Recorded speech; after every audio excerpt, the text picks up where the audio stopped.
Chapter 8।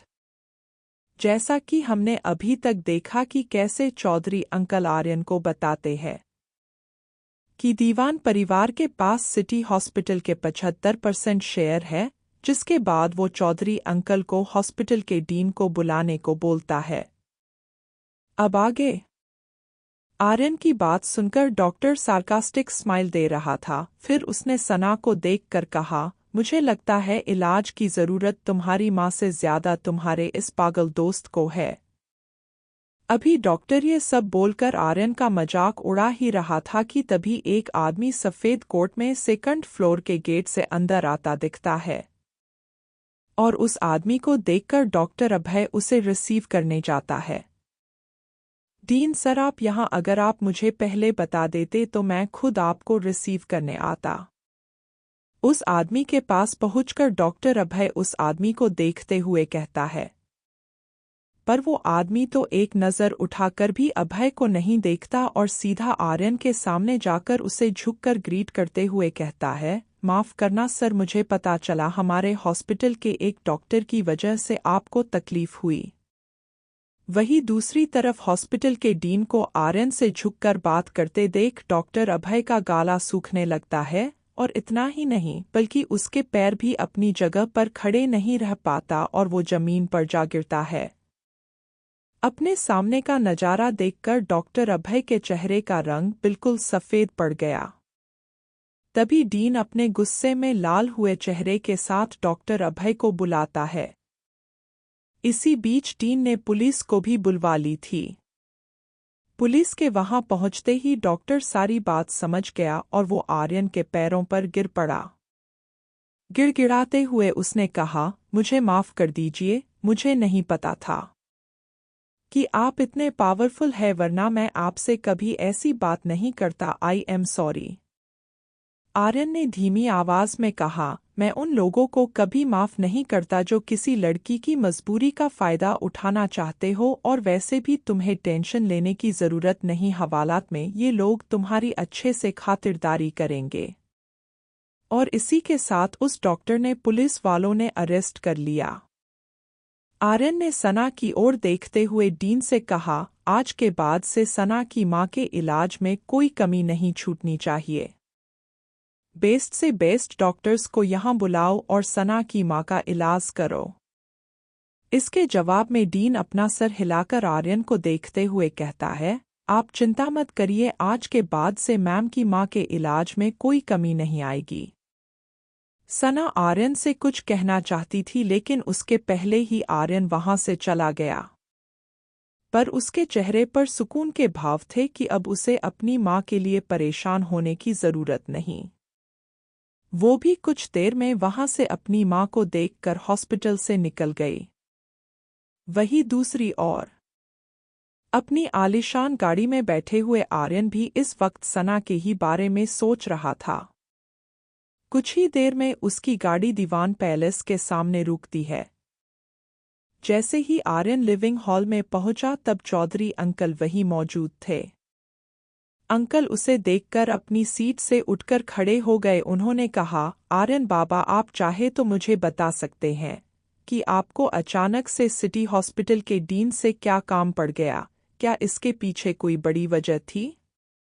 Chaudhary uncle के इस सवाल पर आर्यन ने हाँ में सर हिलाया और कहा, मेरे दोस्त की माँ वहाँ एडमिट है। फीस न जमा करने की वजह से उन्हें हॉस्पिटल के बेसमेंट में फेंक दिया, जहाँ ना तो उनका देखभाल करने वाला कोई था और ना ही उनका इलाज करने वाला कोई था। और जब हमने डॉक्टर्स से इस बात की वजह पूछनी चाही तो वो तो लड़कियों से बदतमीजी पर उतर आए। इसलिए मैंने डीन को बुलवाकर उस डॉक्टर को अरेस्ट करवा दिया। चौधरी अंकल बड़े गौर से आर्यन की बात सुन रहे थे। उन्होंने गहरी सांस लेकर नहीं में सर हिलाया। आर्यन ने आगे अपनी बात कंटिन्यू करते हुए कहा, डॉक्टर को हम भगवान की तरह पूजते हैं, लेकिन कुछ घटिया डॉक्टर की वजह से सारे डॉक्टर बदनाम हो जाते हैं। बस इसीलिए मैंने ये सब किया। आर्यन की बात सुनकर चौधरी अंकल के चेहरे की चिंता एक पल में ही दूर हो गई और वो आर्यन को देखकर बोले, आर्यन, मुझे आप पर गर्व है। उसके बाद आर्यन सोने के लिए अपने कमरे में चले जाता है। अगला दिन सुबह 10 बजे।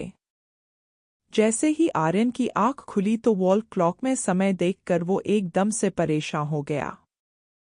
ओह शिट, आज तो सेमेस्टर एग्जाम है और मुझे आज के ही दिन लेट होना था। ऐसा बोलकर वो जल्दी जल्दी कपड़े पहनने लगता है। अभी वो तैयार होकर लिविंग हॉल में ही पहुंचा था कि चौधरी अंकल ने उसे आवाज देकर रोक लिया। आर्यन, आप इतनी जल्दी में कहाँ जा रहे हैं और आपने अब भी ये सस्ते से कपड़े क्यों पहन रखे हैं? चौधरी अंकल को उसे रोकते देख वो उन्हें बताता है, अंकल आज मेरा एग्जाम है तो अभी मैं आपसे ज्यादा देर बात नहीं कर सकता, और रही बात इन कपड़ों की तो मैं अभी किसी को अपनी असलियत नहीं बताना चाहता। फिर वो किसी तरह भागकर बस स्टॉप पहुंचा और 781 बस पकड़ ली। जब तक वो कॉलेज पहुंचा तब तक एग्जाम शुरू हुए आधा घंटा हो चुका था। क्लास में बैठे सभी लोग उसे घूर रहे थे। उसने दरवाजे के बाहर से ही देखा कि प्रोफेसर दुर्गेश एग्जाम कंडक्ट करवा रहे थे। जैसे ही उनकी नज़र बाहर खड़े आर्यन पर पड़ी तो उनकी आंखें निराशा से भर आई। इधर दुर्गेश सर को अपने आप को ऐसे शर्मिंदगी से देखते देख आर्यन का सिर भी शर्म से झुक गया था और उसे अंदर ही अंदर बुरा लग रहा था। कॉलेज में जितने भी प्रोफेसर थे उनमें से दुर्गेश सर को आर्यन सबसे ज्यादा पसंद करता था।